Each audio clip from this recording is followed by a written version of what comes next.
Today on the show, we're going to talk about why James Cameron is nervous about the upcoming box office release for Avatar: Fire and Ash, why Final Fantasy VII Remake voice actor is not happy with creeps sending her and other voice actors smut based on their characters, Simu Liu getting rebuked after he demanded Asian DEI in Hollywood, and Tig Notaro reporting that she is working on a hot lesbian action film with Zack Snyder. First up is why James Cameron is nervous about Avatar: Fire and Ash's box office.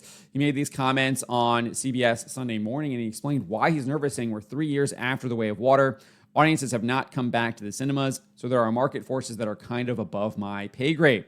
And then what do people think about sequels? Do they see it as an opportunity to follow characters that they love, or do they feel like it's just a sequel? I mean, there are so many variables going into the release of a film. I feel good about the film, Cameron added. I feel the film sticks the landing. It fulfills my goals as an artist, but like I said, there are market forces outside my control. And kind of to that point, if you go back and look at the last couple of years at the overall domestic box office, the numbers reports that the annual domestic box office for this year has only grossed $7.6 billion so far. Again, there's less than a month left, and it's only sold 680.2 million tickets. You go back to 2024, the box office hit $8.6 billion in gross and sold 760.4 million tickets. So unlikely that it will hit the 2024 numbers this year, even with Avatar: Fire and Ash releasing later this month.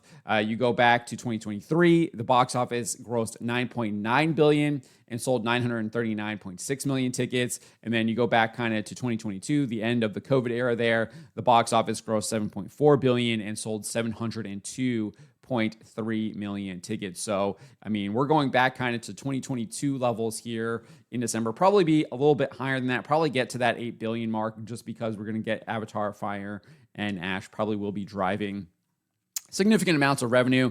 It is predicted to bring in at least 95 million domestically when it releases on December 19th. That's coming from Sean Robbins at Box Office Theory. And then Deadline's Anthony D'Alessandro predicts that it will bring in between 100 million and 130 million, with a pinpoint prediction of 110 million on its opening weekend. That is significantly down from The Way of Water, which did 134.1 million in its opening weekend, but it is up from the first film, 77 million. But that first film went on to do 2.9 billion globally, 2.1 billion from the international, and 785 million from the domestic. So it had a really, really long tail. Obviously, the spectacle with the new technology, the 3D, everything like that. So I do think that James Cameron is right to be nervous about how well this film will do. Definitely don't think it will be doing as well as the original 2009 film, and probably won't do as good as The Way of Water either. Everything looking like that is going to be down. But I think it all depends on really how well it does internationally. That is where this franchise brings in the money and has been consistent in doing that. So we'll see how that does. Moving on, Final Fantasy VII Remake, a voice actress Brianna White, she voices Aerith in the English dub of Final Fantasy VII Remake and Final Fantasy VII Rebirth. She called for fans to stop tagging and sending actors smut featuring the characters they play. She said, maybe let's normalize not tagging voice actors in smut of their characters. Some of y'all have forgotten the meaning of the word inappropriate. In response to one individual expressing how they felt bad for Fate's Astolfo voice actor, Faye Mate, White added, it's really a shame when voice actors want to interact with the people who love the characters on social media, but just a few creeps ruin it for everyone. So she goes on and interacts with a couple of people moving forward, realizes that what she was originally interacting with was Ray Ami, who's one of the voice actors for that Netflix really popular film, the K-pop Demon Hunters, where she's actually going out and like seeking out this smut. But Brianna White kind of misinterpreted one of her videos that she posted and thought she was just kind of being sent all of this stuff through the algorithm and that she didn't want it either. But then she goes on. So she basically had to backtrack a little bit and says, totally okay if she's not bothered by it. It still stands as a larger point for everyone and needs awareness that there are shades and levels of inappropriateness, regardless where that boundary is not something the algo respects. And she also kind of talked about how, because she is a Final Fantasy VII voice actress, the algorithm like associates that with her. So she's basically bombarded with this stuff constantly, even when she's actively trying to avoid it. And she just says she doesn't want people sending her. And I think that is a reasonable request. Obviously, I think that it doesn't go far enough, and I kind of disapprove of her kind of backtracking, saying like, oh, that's fine if she wants to look at it. Well, no, it's not okay that she wants to look at it either. Ray Ami is obviously in the wrong and is in the wrong for promoting it, engaging in scandal. People should not be doing this. This is not okay. It is pornography, and it should be illegal. Carl Keating makes a really clear argument for this. He says, I work from the premise that pornography, being thoroughly immoral, can have no civil justification. It doesn't have a right to exist in any form and at any level, and no one can have a right to engage in it or to profit from it. Any profits gained are illicit profits. He's absolutely right. Zero argument for me there. 100% agree with him. And he goes on and says, getting rid of pornography will not endanger legitimate movies or literature. Good movies will not disappear if X-rated movies cease to exist. Good books will not vanish from the shelves if adult bookstores are eliminated. Lines can be drawn on this side, legitimacy, on that side, illegitimacy. And that is absolutely right. And I think Brianna White's request here for people not to send her that is part of that side being on legitimacy. But I think she could have taken it a step further, and people shouldn't even be engaging in that behavior whatsoever. Next up is Simu Liu. He got rebuked after he demanded Asian DEI hiring in Hollywood.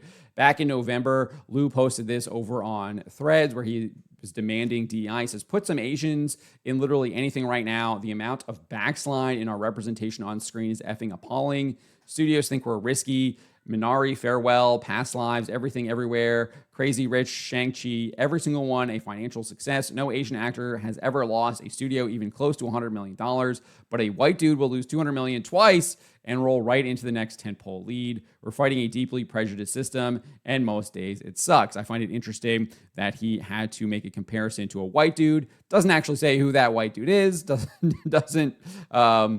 Just it makes it as a white dude. So he's clearly making this racial. And it was racial from the beginning, right? Because he's talking about put Asians in everything, representation. Clearly, DEI talking points that we've been fighting against for years. And he got absolutely rebuked by this. Robbie Starbuck wrote this about 99% of actors in films made on mainland China are Asian.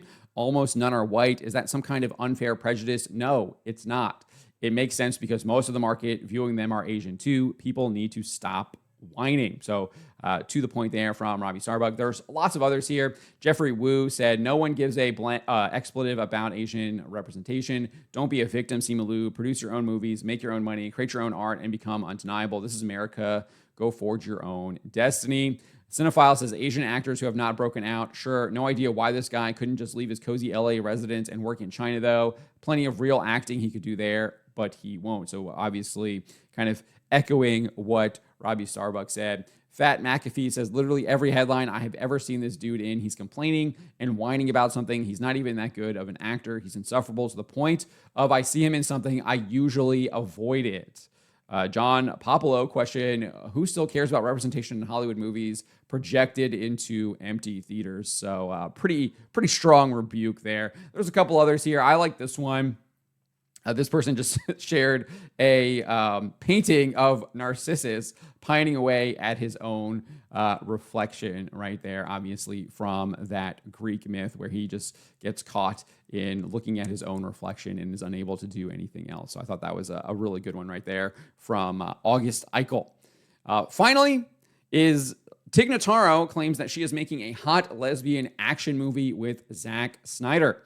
She said this on an appearance on the Kara Swisher podcast, and she claimed that reaction to her character in Army of the Dead inspired her to pitch the film to Snyder. From there, she explained that she pitched Snyder on a Zoom call saying, what if we just went for it and everyone's a hot lesbian?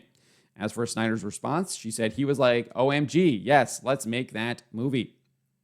And so who knows? It's a Hollywood project. We're in the process of putting the script together. She continued saying, picture this poster. We have the name of the film, and then it says hot lesbian action. That's how I sold him on the Zoom. She then elaborated, as of now, the movie is called Deviants and takes place back in some old-timey days, like some closeted deviants. So Snyder's not opposed to any of this stuff. He's been pushing disordered LGBTQ plus ideology for a while now. Just last year, he was discussing doing a 300 TV series that would feature sodomy on the Joe Rogan Experience. He says, in retrospect, we've been talking about doing a 300 series where I really want to introduce those concepts a lot more. Those concepts obviously being sodomy, because I just feel like it's important. If we go forward and do more in the 300 universe, I would want to bring that homoerotic part in, which I think it just shakes it up. Like, what? Right when you thought you knew how to feel about the series, I'm going to make you feel another way. Later in that interview, he said 300 in some ways is like one of the gayest movies ever made. It is incredibly male-centric, male-obsessed. You really feel very strong male energy from the movie. He also described a so-called non-binary character in his Rebel Moon film as the heart of the movie. This is what he told Vanity Fair about that character named Milius, saying that it brings heart to the rebels. He says, I think it's heart. That really is their specialty in a lot of ways. They have the purest motivation to fight. Everyone else is battling some past demon. Whereas Milius feels my world was destroyed and it was very similar to this world. I didn't get a chance to defend it, so I choose to defend this one. This movie should never have even been thought of, let alone be kind of being worked on by Zack Snyder and Tig Notaro. It is clearly meant to subvert the norms of morality, and Pope Paul explained this pretty clearly in Inter Mirifica. He says the same public authority which legitimately concerns itself with the health of the citizenry is obliged through the promulgation and careful enforcement of laws to exercise a fitting and careful watch lest grave damage befall public morals and the welfare of society through the base use of these media, film obviously being one of those. Such vigilance in no wise restricts the freedom of individuals or groups, especially where there is a lack of adequate precaution on the part of those who are professionally engaged in using these media. So he is literally saying that not only should it not exist, but the government should actually ensure that it is not made and create laws against it and punish people who engage in this type of behavior, and can't argue with that. And obviously, I think you could make a similar argument to what we talked about with Carl Keating in the Final Fantasy VII remake story right there. But that is the news for today, December 4th. Look forward to daily updates like this moving forward, where I'll cover about 3 to 5 articles every single day, providing you with the news of the day when it comes to pop culture. Remember to always be charitable, especially to each other, and to always speak the truth. Why would you be afraid of the people? Why are you not afraid of God instead of man?